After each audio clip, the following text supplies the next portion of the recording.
म्हापशेंचो बाजार. अभिशा, फाल्यां शुक्रार. बाजार करूंक म्हापसा बाजारांत आमी या?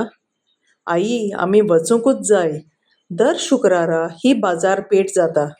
मसालो, कपडे, गांवठी भाजी पालो, गोडाचीं चाकां, गांवठी फळां, मिरसांगो, अणसां, उकडे तांदूळ, गांवठी झाडाचीं वखदां आनी हेरूय जायत्यो वस्तू थंय विकूंक आसतात. गोडाचे बॉल आनी मोड्डेचीं केळीं तेच वाटेन मेळटात. गोंयची संस्कृताय, कला, खाणां, जेवणाचे प्रकार सोदपी लोकां खातीर हो एक खजानो. थंय बाजारांत सांबाराची कोडी करूंक पिठो मेळटा. हो पिठो साश्टी वाटेन मेळना. नुस्त्याकूय हो बाजार फामाद. भोंवडेकारांक हांगा एक मांडावळ मेळटा आनी थंयचो आवाज आनी दृश्य खऱ्या अर्थान मन भुलोवपी.